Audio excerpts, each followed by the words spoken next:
മിട്ടു, ഇങ്ങനൊരു വിളി മതി കേട്ടോ. മിട്ടു എവിടാന്ന് വെച്ചാലും ഓടി വരും. ഇത് നമ്മുടെ വീട്ടിൽ വളർത്തുന്ന പട്ടിയല്ല, നമ്മുടെ ഇവിടെയൊക്കെയുള്ള പട്ടിയാണ്. അപ്പം നമ്മൾ വീട്ടിൽ വരുമ്പം ആഹാരമൊക്കെ കൊടുക്കും. അതിൻ്റെ ഒരു നന്ദി ഈ പട്ടിക്ക് ഭയങ്കരമായിട്ടുണ്ട് കേട്ടോ. നമ്മൾ ആ ഫുഡ് എടുക്കുമ്പോൾ അതിൻ്റെ കണ്ണ് നിറയുന്നത് നമുക്ക് ഭയങ്കര വ്യക്തമായിട്ട് കാണാം. നമ്മൾ എവിടെയെങ്കിലും നടക്കുവാണെങ്കിൽ നമ്മുടെ കൂടെ തന്നെ പുറകെ വരും. അച്ഛൻ ജോലി കഴിഞ്ഞിട്ട് വരുമ്പോൾ അച്ഛനെയും വിളിച്ചുകൊണ്ടേ വീട്ടിൽ വരത്തുള്ളൂ. അങ്ങനത്തെ ഒരു കാര്യങ്ങളൊക്കെയാണ് കേട്ടോ. ഈ പ്രാവശ്യം പോയപ്പോൾ ആശാൻ എന്നെ വയറൊക്കെ കാണിച്ചു. ഞാൻ നോക്കിയപ്പം വയറൊക്കെ വീർത്തിരിപ്പുണ്ട്. പ്രഗ്നൻ്റ് ആണ്. അപ്പം എനിക്കൊന്ന് പേടിയുണ്ടായിരുന്നു കൈ വയ്ക്കാൻ. കാരണം കടിക്കുമല്ലയോ എന്ന് നമുക്കറിയില്ലല്ലോ. അപ്പം ഫുഡ് കൊടുക്കുന്ന പട്ടി കടിക്കത്തില്ലെന്നൊരു വിശ്വാസത്തിൽ ഞാൻ തൊട്ടു.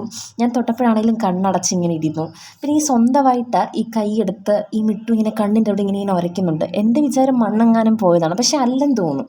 എപ്പോഴും കണ്ണിൻ്റെ അവിടെ ഇങ്ങനെ തിരിഞ്ഞിനി കളിക്കുന്നതാണോ? അപ്പം ആരെങ്കിലും പട്ടിയൊക്കെ വളർത്തുന്നവർ എൻ്റെ വീഡിയോ കാണുന്നുണ്ടല്ലേ, എന്തുകൊണ്ടായിരിക്കും പട്ടി ഇങ്ങനെ കമ്മന്ന് നടന്ന് സ്നേഹം കാണിക്കുന്നതാണോ?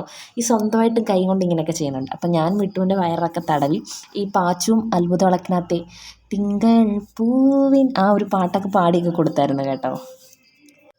ഞാൻ മിട്ടുവിനെ ആദ്യമായിട്ട് കാണുന്നതൊക്കെ ഭയങ്കര സംഭവമാണ് കേട്ടോ. അത് അവിടെ ഒരു കല്യാണി എന്ന് പറയുന്ന പട്ടിയുണ്ട്, അതിൻ്റെ ഒരു മോളാണ് ഈ മിട്ടു. അപ്പം ഈ മിട്ടുവിനാണെങ്കിൽ അവിടെ എന്തോ കഴിച്ച് വായിക്കൂടെ ഒരു പച്ച സാധനം പോലെ എന്തോ വരുന്നുണ്ടായിരുന്നു. അപ്പം ഞാനും മുമ്പിലത്തെ വീട്ടിൽ കണ്ണനും കൂടെയൊക്കെ ചേർന്ന് വലിയ ഡോക്ടറായിട്ട് മഞ്ഞപ്പൊടി വെള്ളത്തിലൊക്കെ കലക്കി, ഞങ്ങൾക്ക് പേടിയായിരുന്നു ഇതിനെ തൊടാൻ. എന്നിട്ട് ഞങ്ങൾ അതിൻ്റെ വായൊക്കെ തുറന്ന് അതിന് ഒഴിച്ചൊക്കെ കൊടുത്ത് ഫുഡൊക്കെ കൊടുത്തിട്ട് കഴിക്കുന്നില്ല. അങ്ങനെ മിട്ടുവിനെ ഞങ്ങൾ രക്ഷപ്പെടുത്തി. ബാക്കിയുള്ളവരൊക്കെ എങ്ങനെയൊക്കെയും ചത്തുപോയായിരുന്നു. അപ്പം മിട്ടു മാത്രം രക്ഷപ്പെട്ടു. ചെറിയ ഇഞ്ചുറീസൊക്കെ ഉണ്ടായിരുന്നു. മിട്ടുവിന് ഞങ്ങൾ മഞ്ഞപ്പൊടിയൊക്കെ കാലിലിട്ട് കൊടുത്തു. ഇടാവോ എന്നൊന്നും അറിയില്ല, പക്ഷെ ഞങ്ങൾ ഇട്ടായിരുന്നു. രക്ഷപ്പെടട്ടെന്ന് വിചാരിച്ചിട്ടാണ്. പിന്നെ അതിനുശേഷം കുറേ ദിവസത്തിന് ശേഷമാണ് ഞാൻ മിട്ടുവിനെ കാണുന്നത്. ഇന്ന് വരെ മിട്ടു ഞങ്ങളുടെ ആ അയൽവക്കത്ത് തന്നെ ഉണ്ട്.